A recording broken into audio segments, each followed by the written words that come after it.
Okay, so Darden Restaurants, ticker DRI, just reported Q1 2026 earnings. And wow, it's a bit of a puzzle. Yeah, definitely. You've got this slight miss on adjusted earnings, but then boom, a raised sales forecast. The market uh, didn't seem too pleased initially. Not at all. Adjusted EPS, $1.97. Analysts wanted $2. Revenue, though, $3.04 billion, right on the money. Exactly. And that immediate stock drop, what was it, over 9%? Yeah, nearly 10%. It really shows how investors can react to even a tiny miss on those adjusted numbers. It does. But let's dig into that because the underlying story, well, it feels stronger. Total sales climbed 10.4%, hit that $3.04 billion mark. Right, met expectations there. And while adjusted EPS was $1.97, the actual net income, that jumped significantly, almost $258 million. Which is $2.19 per share, right? Up from $1.74 last year. Exactly. That's like a 24% jump year over year in reported net income. That's healthy. Incredibly healthy. So why the fixation on the adjusted miss? It almost seems like, short-term noise versus solid operations. Well, the market loves that adjusted EPS figure, sometimes maybe too much. And Darden's CEO, Rick Cardenas, he basically said Q1 was a strong start, said they beat their own internal goals for sales and earnings. So they were happy internally, but the market reacted negatively. Interesting disconnect. Definitely highlights that focus on adjusted numbers. Yeah. And it wasn't just holding steady, they grew, added 22 net new restaurants. And didn't they acquire Chuy's? Yep, 103 Chuy's Tex-Mex spots. That definitely helped boost the total sales number. Okay, so expansion plus solid underlying profit. And they're giving back to shareholders, too. Oh, yeah, big time.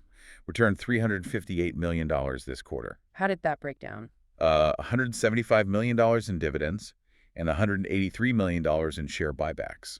Plus, the board declared another quarterly dividend, $1.50 per share. That sounds pretty confident. You don't usually do big buybacks and dividends if you're worried about the future. Absolutely signals confidence. Even with that slight EPS miss headline, management's actions say they believe in the long haul. It often helps support the stock price, too, eventually. All right, so the headline numbers are intriguing, a bit contradictory. Let's peel back the onion, look at the brands. Where's the real strength coming from? Well, the casual dining side is looking pretty robust. Think Olive Garden, LongHorn, Cheddar's, Yard House, Seasons 52. They saw more visits year over year. More visits. From who? Across the board, actually. All income groups. But interestingly, a noticeable uptick from higher income folks. That is interesting, especially when you hear about potential slowdowns elsewhere. So what's Darden doing right in casual dining? They point to value. And, crucially, keeping their price hikes below the rate of inflation. How much below? In Q1, it was 30 basis points. So 0.3% below inflation. It's not about being the cheapest. It's about that perceived value, price certainty. That really clicks with consumers right now. Makes sense. Okay, let's talk Olive Garden, the powerhouse, right? Over 40% of their revenue. Yeah, the crown jewel, you could say. And it delivered. Same-store sales up 5.9%. Wow, 5.9%. How are they doing that? It's more than just breadsticks, I assume. Huh. Well, the breadsticks don't hurt. But no, it's smart marketing, like that never-ending pasta bowl, which people love. And also a really savvy push into first-party delivery. Ah, the Uber Direct partnership. Exactly. They ran that 1 million free deliveries campaign, doubled their weekly delivery numbers. Did it stick after the promotion ended? Pretty well, yeah. Volume settled about 40% higher than before the campaign, so it built some habits. And are these valuable customers or just deal seekers? Seems like valuable ones. The data shows delivery customers order more often, and their checks are higher on average. It's tapping into a younger, maybe more affluent group. So real incremental business. Looks like it. And they're not just resting on delivery. They're testing a new menu section. Oh, yeah, with Like test portions. taking 7 popular entrees, reducing the portion size, and key point, reducing the price. Interesting. Capturing maybe health trends or just offering another price point. Probably both. It's in about 40% of locations now. Early results, a 15% jump in affordability scores. People seem happy with the portion size. Could be a smart way to drive traffic long term. Very strategic. Okay, what about LongHorn Steakhouse? Another strong performer. Yep, LongHorn's also doing well. Same-store sales up 5.5%, and actual customer traffic increased 3.2%. What's their formula? Consistency, really. Quality, simplicity, good service culture. Technomic actually ranked them #1 among the big casual chains for food, service, atmosphere, and value. That's quite the endorsement. And they're also holding back on price hikes, even with beef costs. Yeah, that's a big part of their strategy. Beef prices are spiking, but LongHorn's committed to keeping menu price increases below inflation. They're betting that value proposition wins loyalty. It's a bold bet. Seems to be working so far. Okay, so those are the two giants. What about the other casual brands? Cheddar's, Yard House? That whole other business segment, which Yeah. includes those plus Seasons 52, saw collective same-store sales growth of 3.3%. So still positive. Any standouts there? Cheddar's is doing really well with off-premise sales up 15%. Again, that first-party delivery seems to be a key driver. They introduced a Hawaiian sirloin offer, too.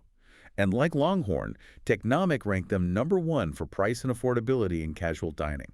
Okay, so delivery and perceived value are common threads. What about Yard House? They're more about the bar scene, right? Right. They're focusing on that socially energized bar atmosphere.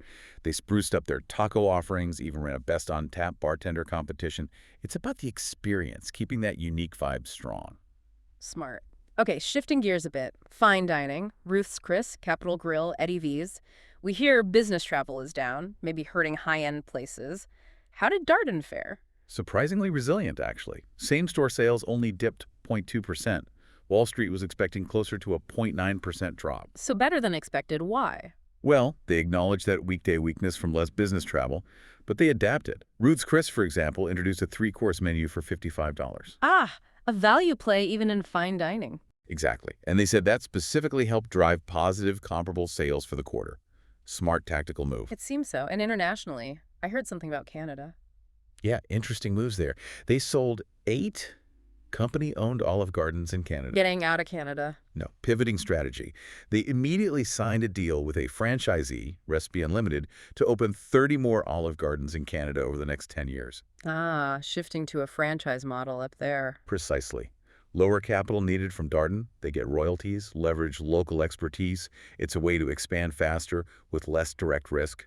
5 of those new franchise locations are already approved, so they're moving quickly. Okay, that makes sense. So strong operations, smart brand strategies. Yeah.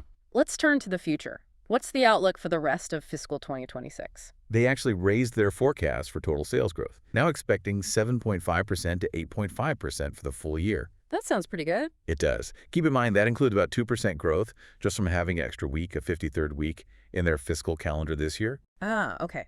Important context. What about same restaurant sales? They updated that forecast too, now expecting 2.5% to 3.5% growth on that basis. Also pretty healthy. But they didn't raise the earnings guidance, adjusted EPS. No, they reiterated the previous range, $10.50 to $10.70 per share. That range also includes about 20 cents from that extra 53rd week. So higher sales expectations, but keeping the profit forecast steady. That suggests cost pressures. Bingo. Inflation is the big one they're watching closely. What are they forecasting for inflation? Total inflation around 3.0% to 3.5% for the fiscal year. And commodity inflation specifically, maybe a bit higher, 3.0% to 4.0%. And the main culprit, is it still beef? Yeah, beef prices are a major headwind. They mentioned they only have about 25% of their beef needs covered for the next 6 months. Costs for things like tenders and ribeyes have spiked significantly. Ouch. So how do they handle that without killing their value image? Well, they actually think these super high beef prices aren't sustainable. They're pointing to supply issues, packer cutbacks, issues with imports from Mexico and Brazil. They think demand might even fall if prices stay this high. Demand destruction. Right. So their pricing strategy reflects that belief. They expect their menu prices in Q2 to run about 100 basis points, a full percentage point, below overall inflation. Wow, absorbing that cost. For now, yes. They expect that gap between their pricing and inflation to narrow in Q3 and Q4. They're trying not to price for what they see as a temporary spike, playing the long game. Makes sense. And they think Q2 will be the worst of it for commodity costs. That's the forecast, yeah. Peak commodity inflation in Q2. Okay. What about the consumer side of things? How are people holding up, according to Darden? You know, they said they haven't seen a dramatic change in the overall health of consumer spending. They're actually doing better than their own internal plans. So people are still dining out. It seems so, especially at their casual brands. Yeah. Consumers see the value, see that Darden isn't raising prices maybe as aggressively as some others. They're looking for that price certainty, that perceived value, especially when going out for social reasons. So it's about being selective, getting good value for money. Exactly. One slightly unusual thing they mentioned was observing maybe less snacking or munching. Less snacking. Why? They speculated maybe it's linked to those GLP-1 drugs, Ozempic, Wegovy, things people are taking for weight loss that reduce appetite. Or maybe just a general trend towards healthier eating. Huh. That could be a bigger trend to watch. Definitely. It might impact appetizer sales or certain categories more, but it's something they're keeping an eye on. And sticking with consumer behavior, delivery continues to be a focus. Very much so. They're really happy with how first-party delivery is working at Olive Garden and Cheddar's. So happy, in fact, that they plan to launch another brand. They didn't say which one on that platform in Q3. Still favoring first party over the big third-party apps? Seems that way. They mentioned third-party marketplaces still have challenges. At Olive Garden, delivery was about 5% of sales in Q1, settled back to maybe 4% after the big promotion, but that's still 40% higher than before. And is it truly new business? They estimate about half of it, 50%, is incremental sales outside of promotions. So yes, it's bringing in new business, not just shifting existing diners. Okay, so summing up their strategy, it sounds like operational focus is key. Absolutely. They call it being brilliant with the basics. Hmm. Good food, good service, nice atmosphere, enabled by their employees. And their advantages, scale, data. All of that. Huge scale, tons of customer data and insights, careful planning, and they really emphasize the quality of their people, especially the restaurant managers. Right, they said manager consistency is the biggest driver of performance within a brand. Exactly. And they're also putting a renewed focus on speed of service, getting food out faster, improving that part of the experience across the board. Seems like a smart focus, and it ties into their view on margins. It does. They said their ultimate goal is hitting their long-term target for earnings growth after tax, that 0 to 20 basis points range.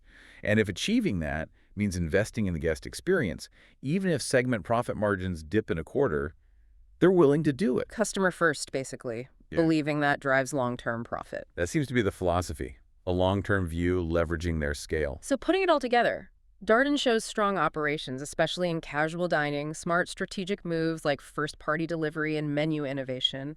They're navigating cost pressures by prioritizing value, even if the market initially fixated on that adjusted EPS miss. Which leaves us with a key question, really. In this economy where value is paramount, can Darden's strategy betting on the guest, managing prices carefully, keep winning the market share? That's right. Especially with these commodity headwinds and, maybe even changing eating habits out there.